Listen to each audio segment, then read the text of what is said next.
Assalamualaikum warahmatullahi wabarakatuh. Alhamdulillahirabbil alamin alladzi an'ama 'alaina bi nikmatil iman wal islam. Asyhadu an la ilaha illallah wahdahu la syarikalah wa asyhadu anna Muhammadan abduhu wa rasuluhu la nabiyya ba'dah. Assalatu wassalamu ala nabiyyina Muhammad wa ala alihi wa sahbihi wa kulli ajma'in. Ibu bapak hadirin yang berbahagia rahimakumullah. Sebelum saya melanjutkan sebagai ungkapan syukur pelaksanaan kegiatan Hari Bermuhammadiyah pada pagi hari ini, saya ingin matur, saya ingin nyuwun pirsa pada ibu bapak sekalian. Hari Bermuhammadiyah, ibu bapak hadir di tempat yang luar biasa ini. Tentu semuanya dalam rangkaian menyemangati diri Bermuhammadiyah. Tapi kalau saya boleh tanya lagi, kok bapak ibu saudara Bermuhammadiyah itu ikut Muhammadiyah itu cari apa tuh?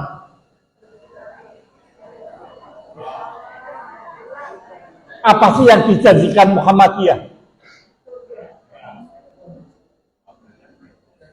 Apa yang dijanjikan Muhammadiyah untuk ibu bapak sekalian? Ngapain? Kalau tidak ada kok kita repot-repot ke sini? Ibadah. Ini nyuwun sewu saya. Kenapa saya bertanya? Karena mungkin di antara kita warga Muhammadiyah, pimpinan Muhammadiyah jarang baca ini.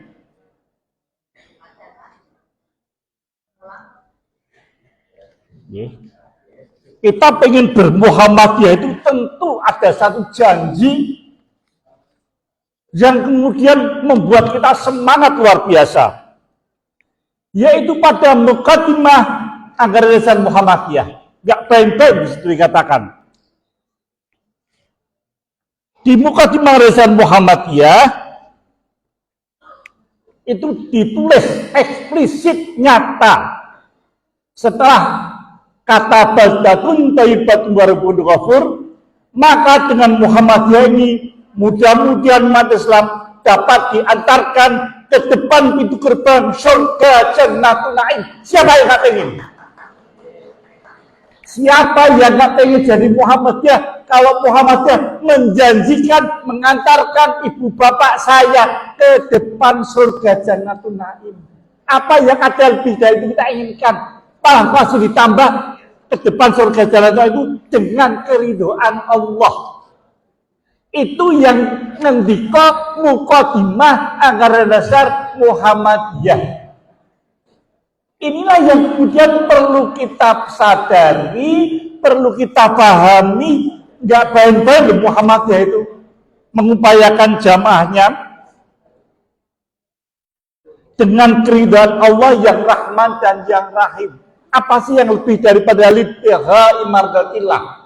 Kalau kita semuanya mendapatkan keridhaan Allah ke surga Jannatul Na'im, semuanya jadi kecil. Oleh karena itu, memantapkan diri bermuhammadiyah dalam hari bermuhammadiyah, ya kepinginnya ke sana.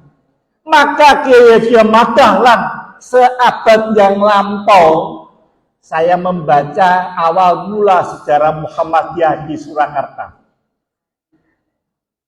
Ketika Kiai Dahlan dan Kiai Hajid rutin pengajian, tapi setahu saya tidak di Balai Muhammadiyah ini awalnya.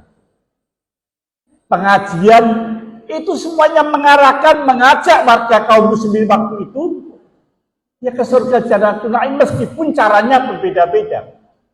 Seabad yang lama Kiai Dahlan belum menggunakan Muhammadiyah pada kelompok pengajian ini, tetapi pakai nama. Sebelum Muhammadiyah berdiri di Solo namanya SATV. Itu satu upaya untuk ngakali peraturan dari pemerintah Hindia Belanda waktu itu yang tidak mengizinkan Muhammadiyah gerakannya keluar dari Jogja. Tetapi semangatnya bahwa Islam itu semuanya, maka Kiai Dahlan ke sana. Maka saya ingin ngajak bagaimana Kiai Dahlan itu menggerakkan Muhammadiyah dengan akhlak kepemimpinannya. Muhammadiyah yang diwujudkan sebagai organisasi yang tadi saya matur, kemudian ditata dalam aturan di anggaran dasar dan rumah tangga, menjadi kita mengerti kenapa Muhammadiyah menggunakan organisasi. Adalah satu upaya untuk kemudian memahami dan mengerti. Pertanyaan yang kedua, saya tadi begitu masuk di sini ada running tag di atas. Selamat datang di Balai Muhammadiyah. Menjadi menarik. Kemudian terpampang jadwal kegiatan sholat. Kenapa sholat? Nah, sekarang coba di bawah running tag di atas. Sholat yang baru saja kita selenggarakan tadi pagi, sholat subuh. Jam berapa sholat subuh jadwalnya? Ini jam berapa di sini? Artinya, saya hanya sedikit catatan. Muhammadiyah ahli IT-nya banyak. Kok ngewairan itu nggak bisa? Ini kan masih jadwal sebelum aturan Muhammadiyah yang baru. Saya subuhnya 4.06, mestinya masih tambah 8. Kan sudah 3 tahun PP Muhammadiyah mengeluarkan aturan tentang waktu sholat subuh. Ini satu catatan di antara kita. Kadang PP Muhammadiyah mengeluarkan aturan, semangat, tetapi kita yang di bawah ini kadang-kadang tidak berubah. Untung Bapak kan gitu, subuhnya kan jam 8 menit sekarang kan itu. Nah, ini sebuah catatan, mestinya dengan organisasi itu kita dapat menggerakkan banyak hal. Maka bagaimana Kiai Dahlan memimpinkan gerakan umat menjadi sangat penting. Kenapa pimpinan? Next. Dilanjut coba. Ketika Allah berfirman dalam surat Al-Baqarah awal, ketika dialog Allah dengan malaikat itu, pasti apa ayatnya? Wa idh qala rabbuka lil malaikati inni ja'ilun fil ardi khalifah. Kata khalifah. Dan ingatlah ketika Tuhan berfirman kepada para malaikat, aku tidak menjadikan khalifah di muka bumi. Al-Baqarah ayat 30. Kepemimpinan menjadi satu yang penting. Bumi seisinya dengan umat manusia, kalau tidak ada yang mengelola, itu menjadi persoalan besar. Maka tadi juga disampaikan pentingnya yang mengelola Solo itu siapa nantinya. Jangan benteng. Tentu sudah dipersiapkan dengan sebaik-baiknya ya. Pengelolaan menjadi sangat penting, leadership kepemimpinan menjadi sangat penting dalam Muhammadiyah, dalam masyarakat. Ya. Kemudian dalam sebuah hadis tentang pentingnya pemimpin. Idkana salatun fi safarin, jika kalian bertiga berjalan, ya, maka kemudian pilihlah, angkatlah salah satu di antara menjadi pemimpin. Maka kepemimpinan menjadi sangat penting. Pemimpin yang kemudian mempunyai akhlak, mempunyai kemampuan, itu sesuatu yang sangat-sangat penting. Maka tidak heran, tadi saya masuk kota Solo, saya sudah mikir Car Free Day, makanya saya lewat Bakti. Baru mengalor sini ketutup. Jalan ditutup untuk deklarasi pilkada. Tapi tidak salah Pak Arspati. Kan mesti harus hadir. Jadi itulah pemimpin yang sangat perlu. Maka kita semuanya perlu mempersiapkan kepemimpinan. Kalau Muktamar 2022 kemarin, salah satu acara menetapkan kepemimpinan persyarikatan, sekarang kita menyampaikan kepemimpinan di masyarakat, khususnya di kota Solo. Saya Wakil Jogja, saya juga mempersiapkan kepemimpinan wali kota Jogja, Pak. Insya Allah Ketua Umum Pimpinan Pusat Bapak Suci Muhammadiyah Mas Afnan Hatikusumon juga maju. Kemarin sudah suan Pak Haidar ketika ini kader utama persyarikatan. Jadi memang kita punya kesepakatan.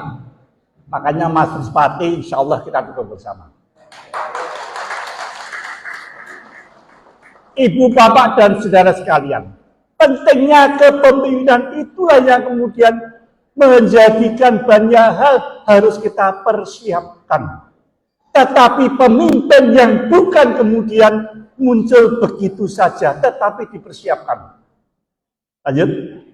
Maka kita bisa melihat, kepemimpinan adalah salah satu urusan mendasar manusia, ibu, bapak, dan saya sebagai makhluk sosial. Di dalam Muqaddimah Angkara Dasar Muhammadiyah, setelah pada aliran pertama itu menyatakan tentang pentingnya hidup berdasarkan tauhid, maka pada aliran yang kedua dikatakan hidup manusia itu bermasyarakat. Itu Angkara Dasar Muhammadiyah menyatakan seperti itu. Kenapa? Karena memang kemudian dalam masyarakat, wong 3 orang itu harus ada pemimpin, apalagi dalam bermasyarakat yang mengatur sedemikian banyak persoalan. Maka perlu adanya makhluk sosial yang terpimpin sebagai pelaksanaan tugas manusia, hablum minan nas. Karena manusia satu dan yang lainnya ada seorang yang kemudian tata aturan. Saya percaya, saya yakin kalau pengajian dalam rangka di Muhammadiyah tidak dipimpin, tidak dikelola, ya pasti kisruh. Maka pentingnya seorang pemimpin menjadi begitu. Oleh karena itulah kemudian kepemimpinan ini dapat dilihat dari keadaan atau kondisi masyarakat atau anggota organisasi yang dipimpinnya. Maka kemudian kepemimpinan seseorang juga tercermin dari perilaku anggotanya. Masyarakat Solo, masyarakat Muhammadiyah, orang akan melihat, oh ya begitu yang mimpin seperti itu. Sehingga kemudian seorang pemimpin mempunyai tanggung jawab terhadap apa yang dipimpinnya. Rasulullah SAW ketika menjelang ajalnya, apa yang beliau ucapkan? Ummati, ummati, ummati. Saya kalau dongeng itu, baca itu agak berbesmili.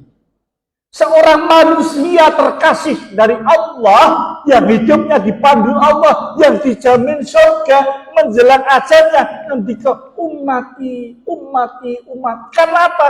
Tanggung jawabnya kepada umatnya atas tugas dari Allah.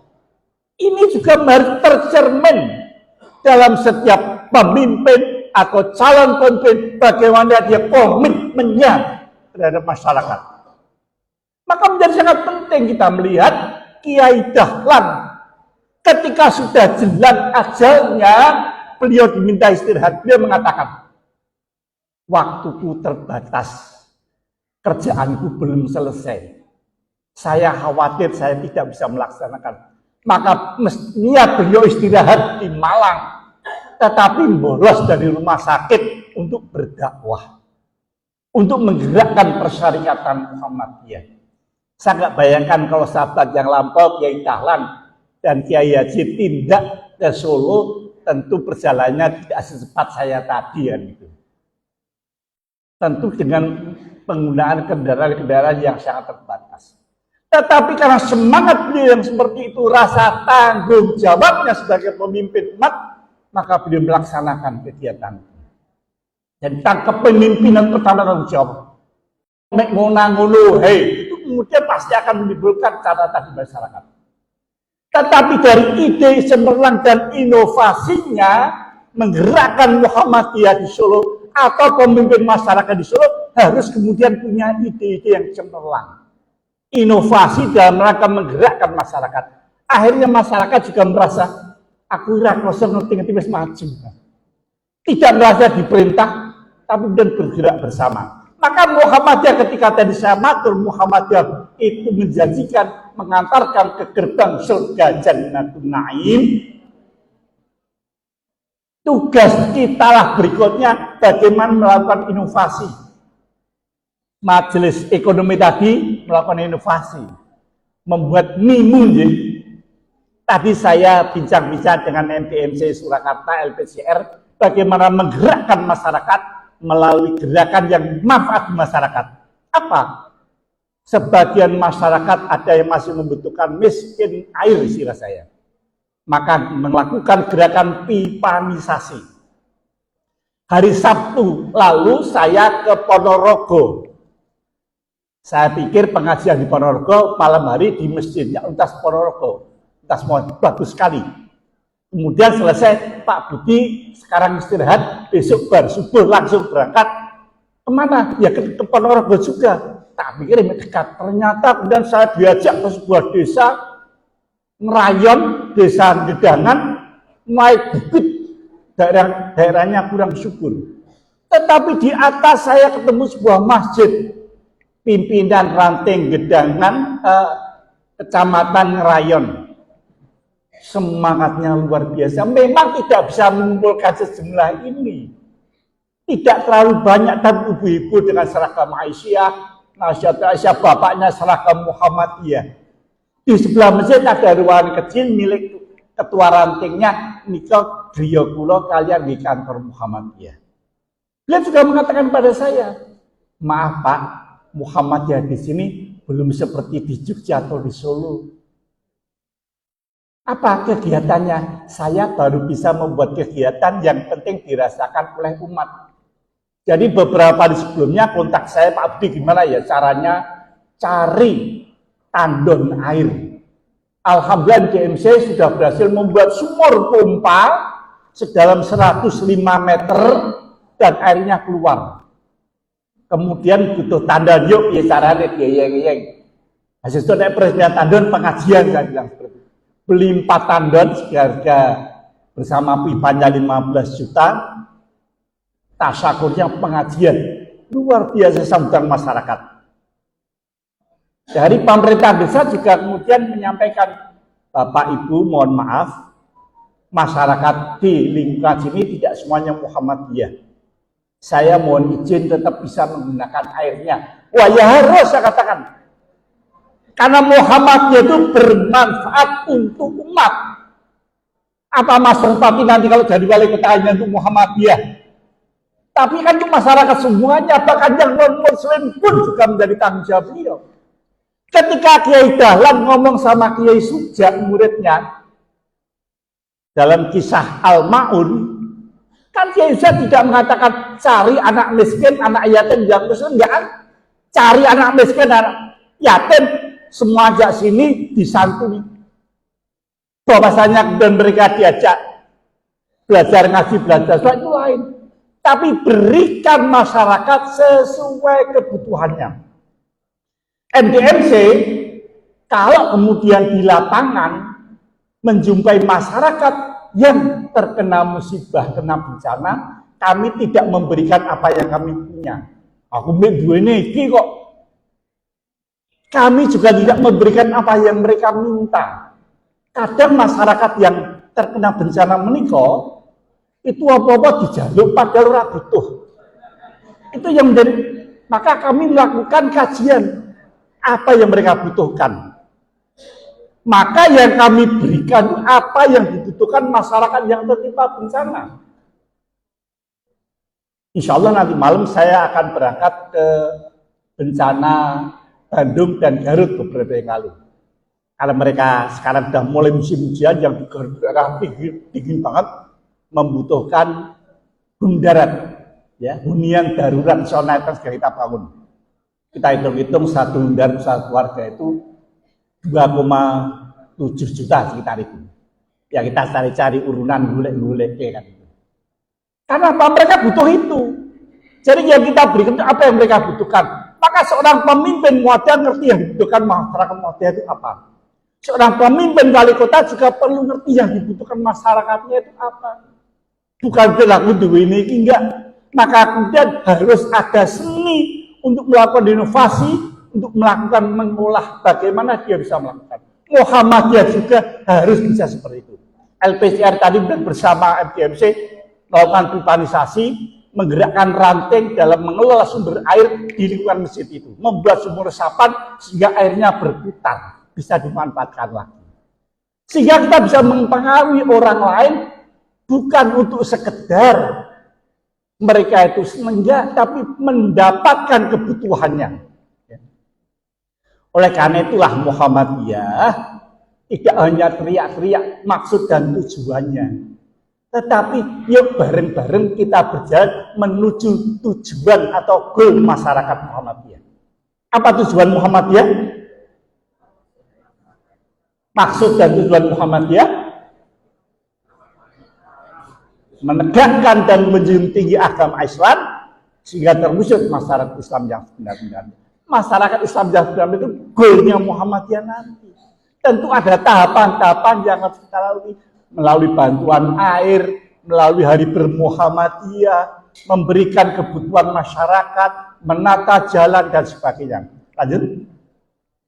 Oleh karena itu kepemimpinan dalam Islam termasuk dalam Muhammadiyah harus diartikan sebagai kemampuan seseorang sehingga dia bisa memperoleh apa yang menjadi penting.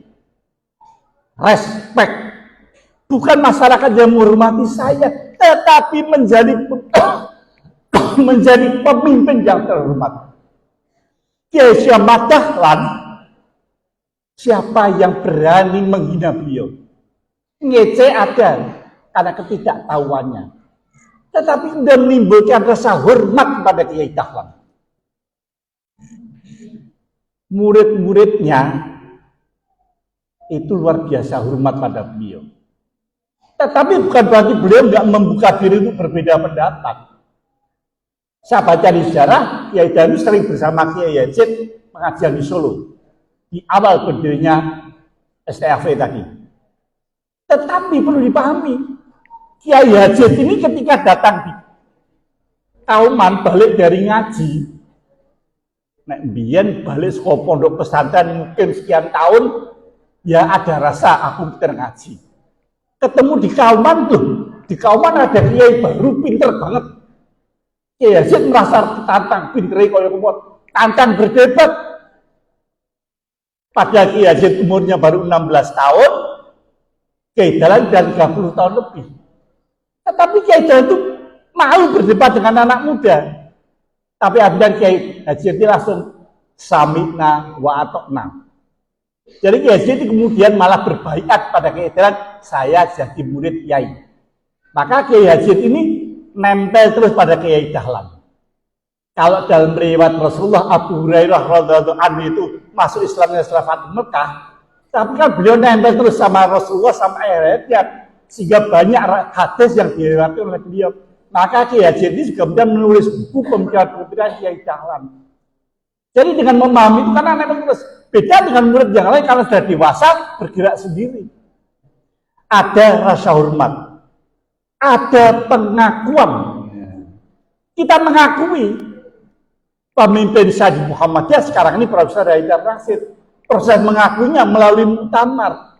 Kalau wali kota proses pengakuannya melalui pilkada. Monggo maka milih yang kita rekognisi kan. Muhammadiyah melalui musda. Saya ingat ketika Tanwir menjilat muktamar Aceh, ada beda pendapat dalam pemilihan itu. Terakhirnya nomor 39-nya ada 3, padahal Tanwir kan 39 di bawah muktamar. Nomor 39 itu ada 3 orang. Pak Amin Rais terus bingung piye dan Pak Amin Rais spesial di pas diuncal kiri. Yuk kita belajar demokrasi apa? Voting yang belum pernah terjadi di Muhammadiyah. Tapi itu memang anggaran dasar mengizinkan ketika pilihannya sama. Ya hanya bisa dipilih 1 di antara 3 itu. Jadi menarik. Muhammadiyah itu inovasi cara memilih. Ketika Rasulullah wafat, kan Rasulullah tidak menunjuk siapa penggantinya. Tetapi kemudian umat sepakat mengangkat Abu Bakar As-Siddiq. Jadi cara suksesi kepemimpinan itu tidak harus kemudian harus ini harus itu, enggak, ada beberapa cara. Dari Abu Bakar ke Umar juga Abu Bakar mendikau Umar lebih mandi saya. Ketika dari Umar bin Khattab ke Utsman melalui Ahlul Halli wal Aqdi. Padahal waktu itu sudah pada mengusulkan Abdullah bin Umar, putranya Umar, ganti. Tapi apa kata Umar bin Khattab? Silakan Abdullah bin Umar anakku menjadi pemilih. Dia boleh milih, tetapi tidak boleh menggantikan aku. Nanti dibilang nepotisme. Itu Umar bin Khattab yang menurut sahabat Rasulullah yang demikian luar biasanya. Yang ketiga, kepercayaan atau trust. Maka menjadi pemimpin itu perlu menjaga kepercayaan. Bagaimana percaya wong dia sudah dipilih, dia harus kemudian menjaga kepercayaannya. Itu menjadi sangat penting. Maka perilakunya seperti Kiai Dahlan, bagaimana dia menjaga kepercayaan umatnya waktu itu, selain dia seorang yang sangat dekat dengan Allah, tetapi juga kemudian dia mengupayakan komunikasi dengan anggota-anggota pimpinannya. Sehingga menimbulkan loyalty, kesetiaan dari warganya. Ini sesuatu yang perlu kita pahami bagaimana Kiai Dahlan memimpin gerak persyarikatan. Maka menjadi sangat penting kita bermuhammadiyah, menganut tata aturan dalam ADART ini, pimpinannya kemudian menjaga sifat-sifat kepemimpinannya dengan menjaga kepercayaan. Alhamdulillah bukan berarti di semua wilayah daerah tidak ada suasana yang agak ribut, tetapi alhamdulillah secara umum menjalankan kepemimpinan Muhammadiyah itu amanah gitu. Ini yang menjadi sangat penting. Oleh karena itu anggota Persyarikatan Muhammadiyah ketika memimpin kelompoknya itu kemudian merasa saya punya tanggung jawab. Sehingga Ki Bagus Hatiku semua itu ngediko ketika dia terpilih. Dalam bukunya Derita Seorang Pemimpin. Abu Bakar As-Siddiq ketika terpilih mengucapkan inna lillahi wa inna ilaihi raji'un. Umar bin Khattab radhiyallahu anhu ketika menjadi khalifah datang seorang penduduk dari kampung lain menghantarkan makanan yang nikmat luar biasa. Umar bin Khattab tanya, apakah masyarakat di sana juga makan? Oh enggak, ini makan khusus untuk para elit. Apa kata Umar bin Khattab? Aku tidak akan memakan makanan untuk elit kalau sebelum rakyatku merasakan nikmatnya. Itulah kepemimpinan Umar bin Khattab yang oleh Allah dijamin surga. Tetapi kemudian dia menjaga betul kepemimpinannya. Hanya bersama-sama mencapai saingannya. Umar bin Abdul Aziz ketika dia adalah seorang keluarga yang sangat kaya.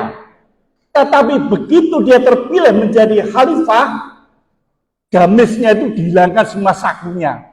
Saya takut nanti ada uang terselip di saku saya, maka semuanya saya hilangkan.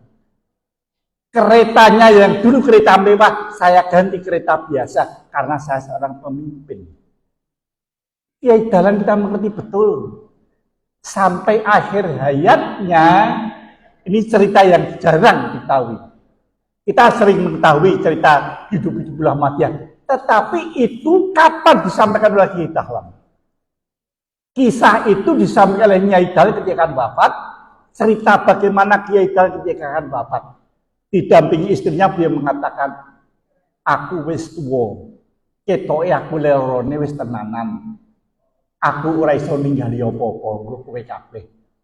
Aku mek gare duwe Muhammadiyah. Mula urip-uripana Muhammadiyah lan aja kowe golek penguripan Muhammadiyah. Itu dikatakan Kiai menjalankan pada keluarganya. Jangan sampai keluarganya kemudian, wah Muhammadiyah kan kayak Kiai Dahlan, nek aku iso nunut. Enggak. Kiai Dahlan mengatakan aku ora iso ninggali apa-apa kanggo kowe.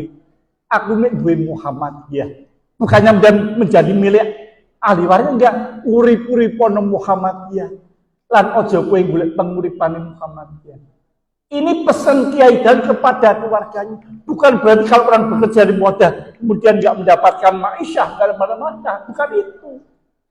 Tetapi pada keluarganya jangan merasa mewarisi Muhammadiyah hanya untuk mendapatkan kemukten, kata orang Jawa. Tetapi pemimpin seperti Kiai Dahlan patut kita lihat, kita jaga akhlaknya. Lanjut, ibu bapak dan saudara sekalian, maka kepemimpinan Kiai Dahlan yang layak kita contoh. Visinya reformasi, visinya jauh ke depan mengadakan menata perubahan-perubahan untuk supaya bisa lebih baik. Kita bisa membayangkan Kiai Dahlan itu orang yang pendidikannya agama, memahami Quran dengan sejauh kemampuannya, tetapi punya visi menata masyarakat apa? Melihat umat Islam waktu itu yang bodoh, yang terbelakang, miskin, dijajah lagi. Kiai Dahlan mikirnya kalau berapa? Lah Islam ini agama yang ya'lu walayi ula'alai, unggul nggak ada yang ngalahkan. Agama yang dijamin oleh Allah. Kan baman yabdi ghairil Islam tidak fala yubbal lebih siapa sing golek agama selain Islam ditol amalnya. Wa fil akhirati bilang dan di akhirat nanti khosirin rugi. Lah kok masyarakatnya nih dunia kok dong miskin. Maka salah yo ben dunia miskin terbelakang seperti akhirat. Enggak. Dunia nih makmur, akhiratnya makmur. Doa kita doa samu jagat. Ini yang harus dilakukan Muhammadiyah. Maka Muhammadiyah melalui berbagai majelis dan lembaganya mengupayakan kehidupan kesejahteraan di dunia. Tadi majelis ekonomi, nanti majelis tajih, majelis tabligh, menggerakkan semuanya. Punya visi reformasi, menata ulang masyarakat yang dulunya bodoh, maka kita melalui dua inti, pendidikan dan kesehatan. Maka kita lihat waktu itu kesehatan masyarakat Islam waktu itu terbelakang. Kiai Sujak matur, aku kepengennya di rumah sakit. Guyu kabeh. Oleh kurang gawean mikir di rumah sakit kemampuan apa. Semuanya mengetawakan. Bagian tablet pengajian bagus. Taman pustaka terbitkan buku bagus. Sujak artinya di rumah sakit itu guyu. Tetapi Sujak ini manusia yang mampu menerjemahkan ide pemikiran Kiai Dahlan menjadi program. Maka ketika dari rumah sakit TK Muhammadiyah berdiri pertama kliniknya, Kiai Sujak ini datang ke pemerintah Belanda. Apa? Saya mau dirikan rumah sakit. Punya dokter? Ya belum. Terus saya minta Belanda bantu dokter Muhammadiyah. Ya kok bisa? Ya bisa. Pemerintah Belanda membantu untuk rumah sakit Bethesda dan Pantirape. Kenapa kami nggak dibantu? Dengan berdebat itu, Gubernur Jenderal Belanda kalah akhirnya dikirim dokter Belanda bantu Muhammadiyah. Karena urusan kemanusiaan, ya kita kerjasama dengan siapapun. Jadi mulai kemudian, alhamdulillah setelah seabad, gerakan rumah sakit di Muhammadiyah menjadi luar biasa. Maka Dr. Sutomo, tokoh nasional, tokoh pergerakan, sangat menyetujui gerakan Kiai Dahlan. Maka rumah sakit kedua didirikan di Surabaya oleh Dr. Sutomo. Dr. Sutomo mungkin Islamnya awam, tapi melihat pemikiran Kiai Dahlan yang membela masyarakatnya, langsung dia mendukung. Ini sesuatu yang perlu kita paham bagaimana kita menggerakkan Muhammadiyah ke depan selanjutnya. Yang kedua tadi, sebelum mas. Pendidikan. Ya, pendidikan kita sudah tahu semuanya. Mulai dari pendidikan modern ala Kiai Dahlan yang dikafir-kafirkan oleh warganya awalnya itu. Sekolah kok nganggo kursi dan sebagainya. Itu kan perubahan yang luar biasa. Sekarang pendidikan Muhammadiyah luar biasa. Perguruan tingginya luar biasa. Dan ketika gerakan sosial yang langsung dirasakan manfaatnya oleh masyarakat. Ketika Muhammadiyah mendirikan panti asuhan yatim, jadi Muhammadiyah itu Pak Ida saya menjelaskan Pak Ida Nasir, rumah sakit, panti miskin, rumah miskin, panti yatim. Ketika mendirikan panti asuhan ini, sampai Gubernur Jenderal dari Semarang datang untuk meresmikan. Karena apa? Ini orang pribumi pinter banget. Waktu itu loh. Mendirikan rumah miskin di tepi Sungai Winongo. Yang dulu itu daerah hitam sira saya. Tapi Kiai Dahlan membuka daerah itu, mendirikan rumah miskin. Sekaligus mengangkat orang-orang miskin di seputarnya, disantuni. Jadi ini kan gerakan sosial yang dulunya namanya zakat fitrah, itu dipek Pak Kiai. Sampai tahun 70-an kalau mau fitrah itu masih diserahkan kiainya. Malam lebaran kiainya itu duduk di depan masjid, di serambi, datang masyarakat sambil apa? Ada satu bokor isinya beras. Masyarakat datang Pak Kiai, kula badhe membayar fitrah. Kula nyuwun tumbas berasnya menika dibeli, terus dicicipi dulu, terus ndonga bareng, matur nuwun, duitnya dikasihkan kiainya, berasnya ini fitrah kula kagem kiai. Antre terus sampai tengah malam, kiainya punya duit banyak, berasnya cuma itu saja. Masyarakat yang miskin nggak kebagian. Maka Kiai dan merubah dengan berasnya kemudian dibagian kepada masyarakat miskin, dilembagakan. Waktu itu memang kemudian belum ada lazismu. Nah, sekarang dilembagakan, diorganisasikan dengan lazismu supaya terdistribusi lebih merata. Ini visi reformasi melalui gerakan sosial. Maka kemudian lazismu yang sekarang menjadi gerakan amal warga Persyarikatan Muhammadiyah. Alhamdulillah kemarin poros kelompok organisasi zakat Mas Mujahid Rais bersama beberapa teman berangkat ke Yordan untuk bisa memberikan bantuan langsung kepada masyarakat Palestina yang sampai sekarang ini masih terkungkung di Gaza akan laknat karena kemudian masih dibombardir Israel. Melalui Yordan kita punya PCM di sana bisa menyalurkan bantuannya. Kalau tanpa lazismu ya susah, maka harus dibentuk organisasi. Itulah gerakan sosial ala Kiai Dahlan. Sehingga organisasi yang terstruktur diatur sedemikian rupa, Muhammadiyah itu organisasi yang diatur, ditata agar mampu menjalankan 3 kepemimpinan Kiai Dahlan ini. Mengedepankan prinsip musyawarah dalam pengelolaan organisasi, memberikan ruang bagi anggota untuk berpartisipasi aktif. Anggotanya tidak hanya partisipasi, hanya diundang pengajian konurunan, enggak. Tetapi memberikan masukan piye to carane agar kemudian Muhammadiyah umat Islam di wilayah di daerah itu bisa berlangsung dengan baik. Ibu Bapak yang kami hormati, next. Maka kemudian ciri Kiai Dahlan pertama adalah keadilan. Prinsip keadilan itulah yang dipegang oleh Kiai Dahlan kepada semua orang tanpa memandang latar belakang status atau kedekatan. Di Muhammadiyah nggak berlaku aku ki ponakane kae, aku ki putra enggak. Mungkin Ibu Bapak ingat ketika menjelang Muktamar Solo ada seorang yang mengatakan cucu Kiai Dahlan minta undangan pembukaan. Jadi ramai orang mengatakan Muhammadiyah itu bang itu loh, kalau duriat orang kayak undangan. Bukannya nggak memberi, tetapi memang ada urutannya. Saya ketemu sama Bu Wiwit Widyastuti, dia seorang dulu pernah menjadi sekjen PPNA, sekarang menjadi ketua lembaga kebudayaan pimpinan pusat Aisyah. Dia cucu Kiai Dahlan. Dia mengatakan aku kita di pimpinan Aisyah bukan karena cucu Kiai Dahlan, tetapi karena dari ranting cabang terus NA sampai sekjen dan naik menjadi PPA.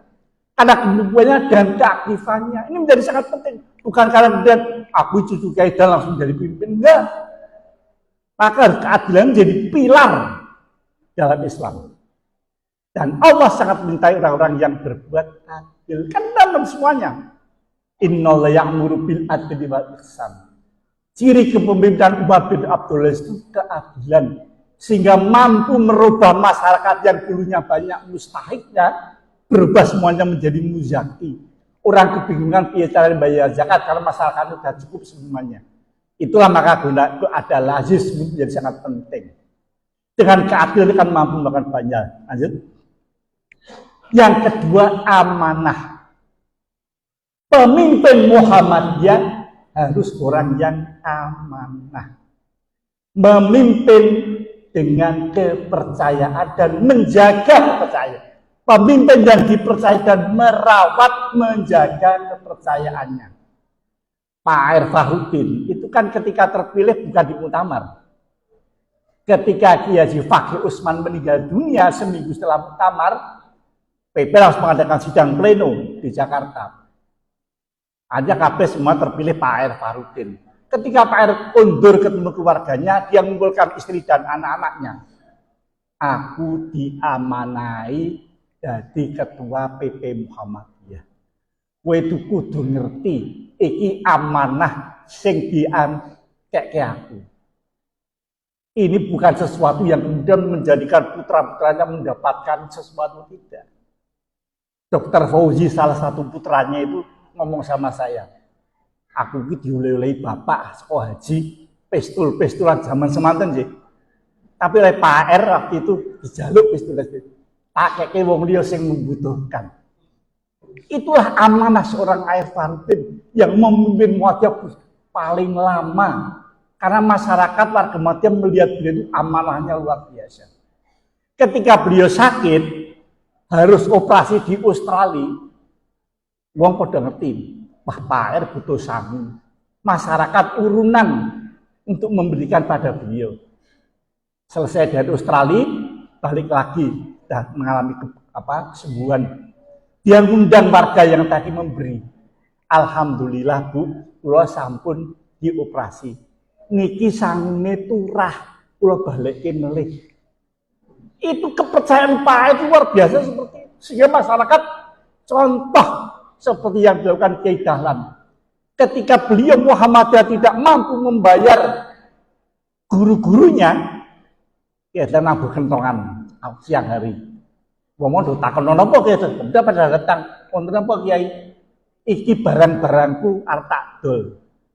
Dia punya almari, punya apa, alat rumah tangga dijual. Tak lelang, orang-orang kaya di kawan pada membeli. Kiai, jane nggih napa to niki kok didol niki? Duite tak nggo gerakke Muhammadiyah. Cep semuanya pada diam. Nggih sampun Kiai, barang kula tinggal kagem Kiai, artonipun monggo kagem Muhammadiyah. Karena contoh amanah dari seorang Kiai Dahlan, maka kemudian masyarakat agniya istilahnya kaum kaya di kaum mati rela semuanya melepaskan hartanya untuk kepentingan persyarikatan.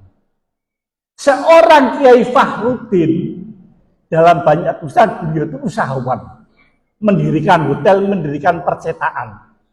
Tapi duitnya semuanya habis untuk Muhammadiyah. Sampai istrinya, Mas, mbok keluarga yo diilingke. Dipikirke, Kiai Fahrudin matur sama Kiai Dahlan, kula tak istirahat sekedap. Apa? Ngerembak keluarga butuh. Apa kalau kita walidah ya dari undang istrinya. Tulung keluargane Fahrudin dijak rene, dijak mangan ngene wae. Tanggung jawabku. Menunjukkan tanggung jawab luar biasa karena amanah tadi. Inilah menjadi sangat penting bagi kita. Kenapa Muhammadiyah dalam satu abad sukses? Lanjut. Ingkang nomor 3, tawadhu, rendah hati.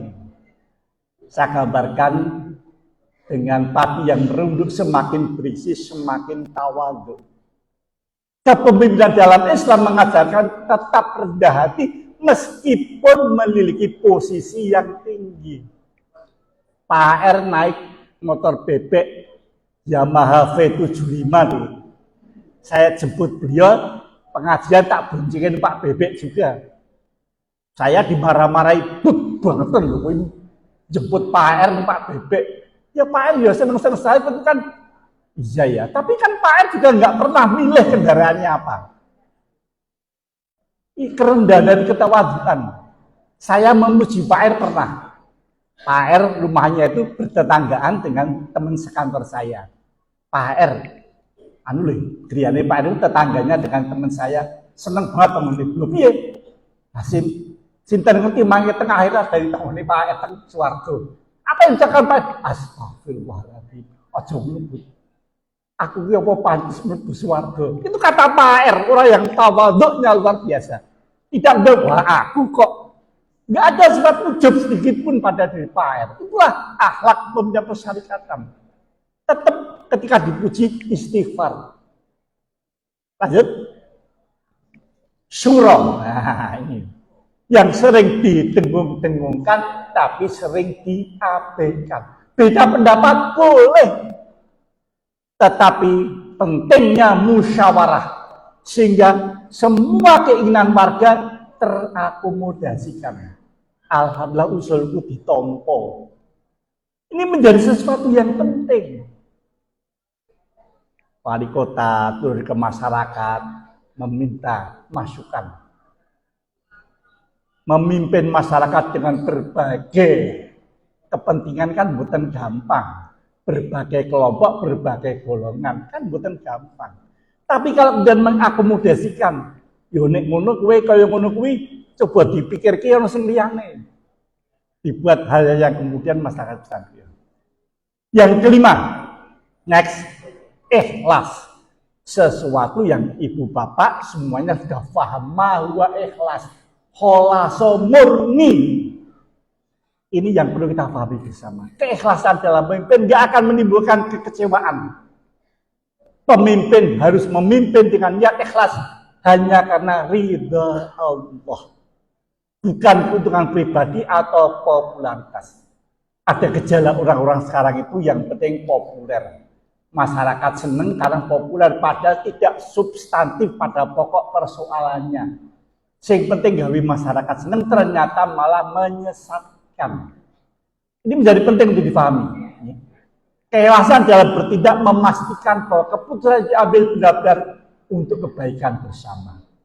Ini yang kadang-kadang masyarakat belum ngerti. Yang penting seneng, tetapi ternyata kemudian tidak lama karena kita membutuhkan biaya yang tidak kecil.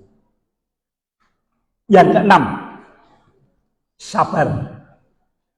Tantangan menjadi pemimpin, apa yang dihadapinya luar biasa. Utsman bin Affan radhiyallahu anhu, bagaimana tantangan dari masyarakatnya waktu itu? Luar biasa. Sampai dia terbunuh. Jenazahnya mau dimakamkan ditolak. Utsman bin Affan Dzurrunain 26 karena beliau menjadi menantu Rasulullah 2 kali. Kan nggak baik-baik jadi menantu Rasulullah memilih orang itu. Dan dia melepaskan hartanya ketika masyarakat waktu itu kemarau. Utsman bin Affan membeli sumur milik orang Yahudi agar bisa dipakai masyarakat secara umum. Tetapi ternyata ada salah paham, sehingga kemudian ketika di sholat malam mau dibunuh, dan kemudian ketika dia tewas, luar biasa. Tapi kesabaran Utsman bin Affan harus menjadi contoh bagi kita bersama. Ibu bapak dan saudara sekalian. Ketujuh, rahmat. Tadi saya ceritakan bagaimana Kiai Dahlan mempunyai kasih sayang kepada anggota pimpinan yang rada kerepotan. Pak Yasri Sulaiman ketika membuat disertasinya, dia mengatakan, Kiai Dahlan selalu memberi apa yang dibutuhkan masyarakat. Orang datang tanya ilmu agama diberi. Orang datang minta makan dikasih. Orang datang punya persoalan diberi solusi. Pak R juga gitu. Ada seorang teman punya persoalan keluarga. Sowan Pak R, saya kok kayak gini padahal saya itu sholatnya juga rajin istilahnya. Apa kata Pak R? Allah lebih ngerti cobaan apa yang pantas diberikan padamu. Allah ngerti karena sampai itu kuat. Allah mencoba dan Anda akan tertingkat makomnya lebih tinggi. Jadi kemudian seorang pemimpin punya empati terhadap persoalan yang dimiliki masyarakatnya. Padahal waktu itu persoalan keluarga yang rumit. Orang tadi cerita pada saya. Luar biasa, saya udah bingung soal Pak R diberi solusi yang tidak nyalah-nyalah kisah. Padahal itu memang ada kesalahan dia. Tapi Pak R tidak menyalah-nyalahkan. Yuk kita terus. Maka inilah sikap kasih sayang. Yang kedelapan, ketegasan. Nah, kalau sudah soal tegas, ya harus tegas. Pada tahun-tahun 1918 abad yang lampau, mulai muncul pergerakan nasional untuk kemerdekaan. Semua semangatnya adalah bagaimana Indonesia merdeka. Semuanya semangatnya seperti itu.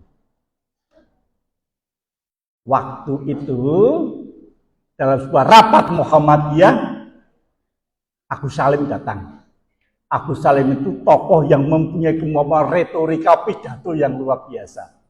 Beliau menjelaskan bagaimana pentingnya Muhammadiyah menjadi gerakan Indonesia merdeka. Wah, semuanya tepuk tangan. Bagaimana Muhammadiyah berperan menggerakkan masyarakat menuju Indonesia merdeka. Untuk itu Muhammadiyah harus berubah menjadi partai politik agar bergerak untuk Indonesia merdeka. Semuanya tepuk tangan. Kiai Dahlan waktu menjadi ketua, saya punya tanggung jawab untuk Muhammadiyah. diceritakan beliau gebrak meja, cuman gebraknya keras atau enggak saya ngerti ya. Kita lihat dia bilang gebrak meja keras itu enggak wangun. Begitu jelas itu semuanya diam. Dia mengatakan, saudara-saudara sekalian, sangat bagus pidato Bapak Agus Salim. Sebelum saudara memutuskan Muhammadiyah itu mau jadi apa, dengarkan apa yang saya sampaikan. Saya akan memberikan 2 pertanyaan. Tolong dijawab. Kalau pertanyaan itu Anda bisa jawab, silahkan Muhammadiyah mau dirubah jadi apapun, semoga. Pertanyaan sangat sederhana. Pertama, apa yang kau ketahui tentang Islam? Kan gampang. Yang kedua, apakah saudara betul-betul berani beragama Islam dengan penuh tanggung jawab? Kelakap, nggak ada yang bisa jawab. Semuanya diam. Kalau begitu, tetaplah Muhammadiyah menjadi organisasi masyarakat, bukan dari partai politik, meskipun tujuannya Indonesia merdeka. Alhamdulillah, sampai sekarang Muhammadiyah tetap konsisten lurus dalam gerakan kemasyarakat. Puasa itu penting, tetapi bukan berarti Muhammadiyah harus dari partai politik. Tetapi luar biasa, meskipun Muhammadiyah tidak menjadi partai politik yang tujuannya Indonesia merdeka, tetapi Muhammadiyah melahirkan tokoh-tokoh pendiri negeri ini. Jenderal Sudirman, anak didik Hizbul-Wathan, siapa yang bisa menolak? Ki Bagus Hadikusumo, perumus Undang-Undang Dasar, anak didik Muhammadiyah. Profesor Kahar Muzakir, anggota Panitia 9 yang merumuskan Muqaddimah dan Pancasila. Kiai Badawi yang sudah mendapatkan bintang Mahaputra juga. Jadi Muhammadiyah melahirkan tokoh politik boleh, melahirkan menjadikan tokoh menjadi wali kota, gubernur boleh, tetapi Muhammadiyah tetap menjadi organisasi masyarakat. Ini ketegasan Kiai Dahlan. Saya itu bapak saya cerita, wah nek waktu Kiai Dahlan nggak tegas, Muhammad jadi partai ya nanti pasti suasana menjadi berbeda. Partai itu penting. Adakan partai tetapi bukan Muhammadiyah. Inilah nampaknya sudah 7:30, beberapa yang saya bisa matur karena sudah 7:30. Tapi sebelum saya akhiri, saya minta waktu tambah 5 menit sih. Ada sedikit kuis gitu ya. Nah, itu bisa online nggak? Apa? Main Kahoot bisa?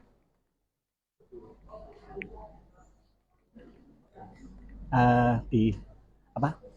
Di online Google. Saya uji.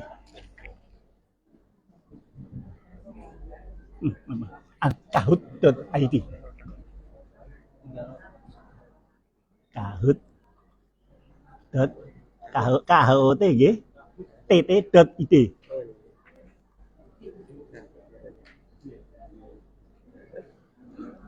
Ini nih. Kahoot game, wes game, nggih. Login.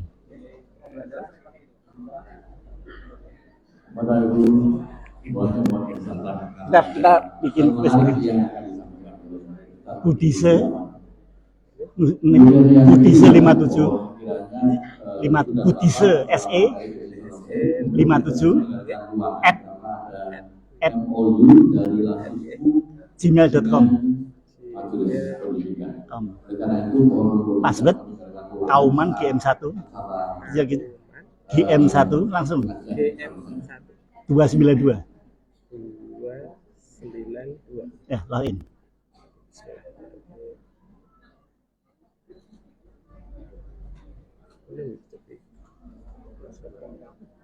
Salah. Bentar, saya ambil saya mana ya. Ini ketutup ini di never aja, never. Di never. Nah.